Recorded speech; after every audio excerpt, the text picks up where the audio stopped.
Hi everyone, welcome back.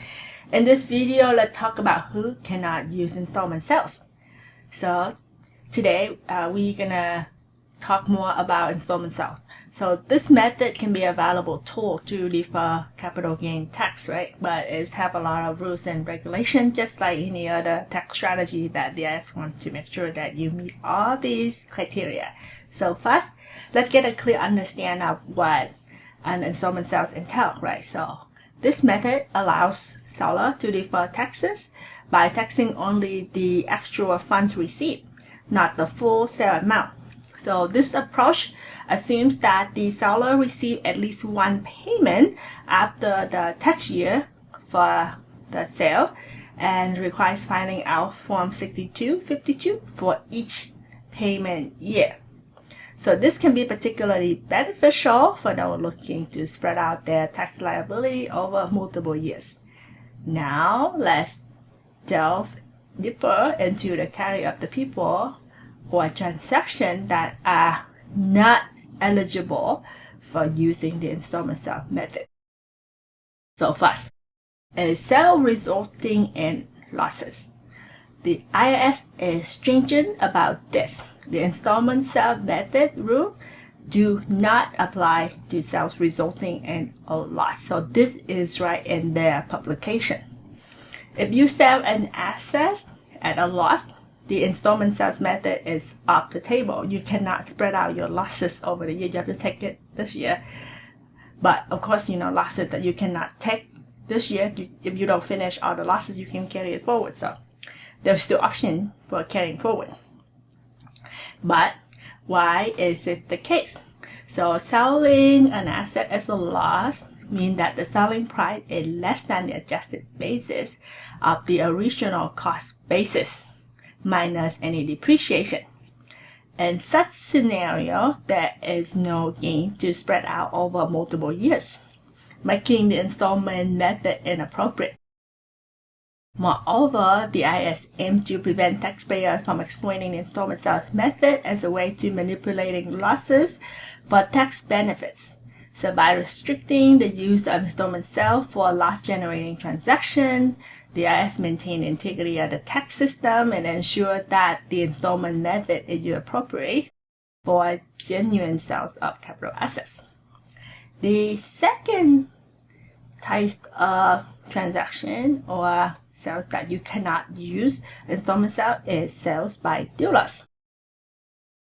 So in this category, a dealers hold the property in a regular course of their trade of business. So think about a car dealership, right? So they holding the car and sell it. Or a lot of time, when the IRS look at fixer and flipper, they think that that's dealer status.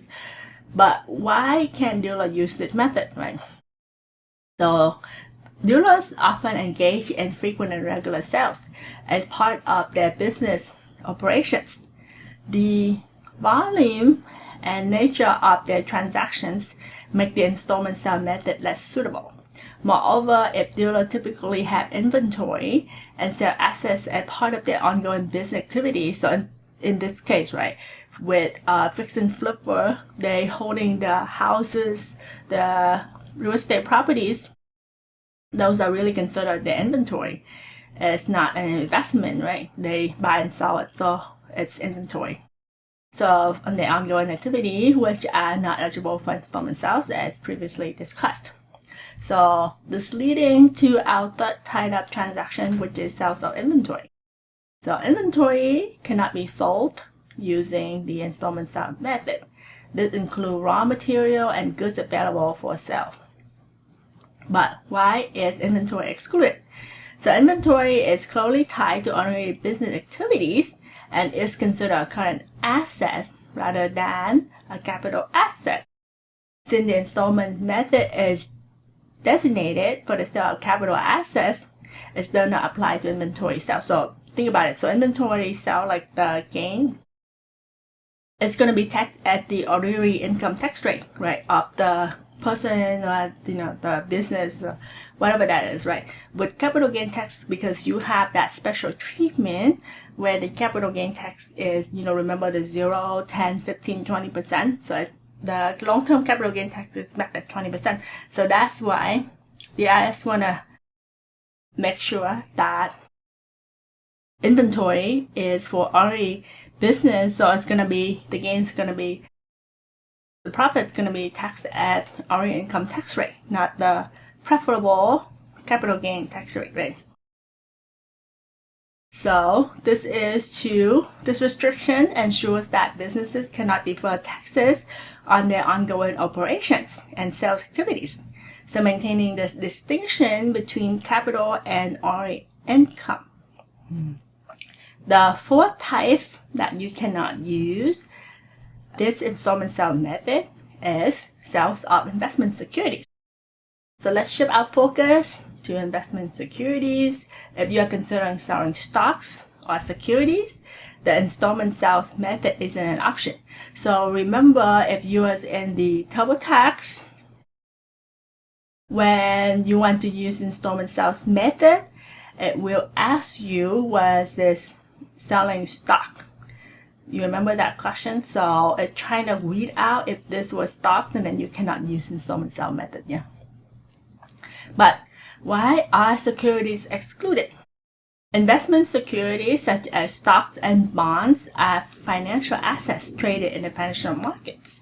The IRS classifies selling investment securities to installment sales as an eligible transaction to prevent potential abuse of installment sales for tax deferral purposes.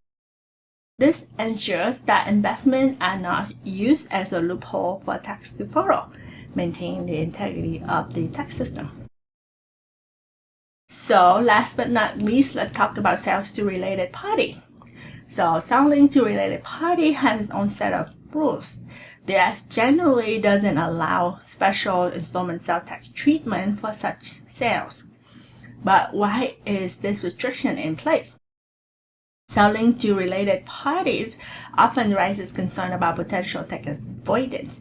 To prevent abuse to the installment sales method for tax planning purposes, strict conditions are in place for sales to related parties.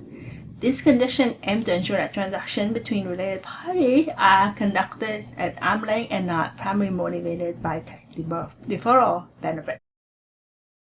So think about, father and son, that they want to transfer the money and then they want to do all that kind of stuff, right? So that's why the IRS want to have if it's related party to be treated separately and with different sets of rules, so they cannot manipulate the tax system, right? So installment sale to related party is a no-no. It's in their publication, the IRS publication regarding installment sales. In conclusion, installment sale can offer substantial benefit in specific scenarios, allowing sellers to manage their tax liability more effectively. However, understand eligibility and potential restriction is important to avoid IRS red flags. So before diving into installment sale, it's highly advisable to consult a tax attorney or professional for comprehensive guidance that is specific for your situation. So thank you for joining me today as we explore who cannot use installment sales in detail. So remember, always seek professional guidance to make sure you make informed decisions. If you have any questions for me, put in the Q&A section, and I look forward to see you in the next video. Thank you. Bye.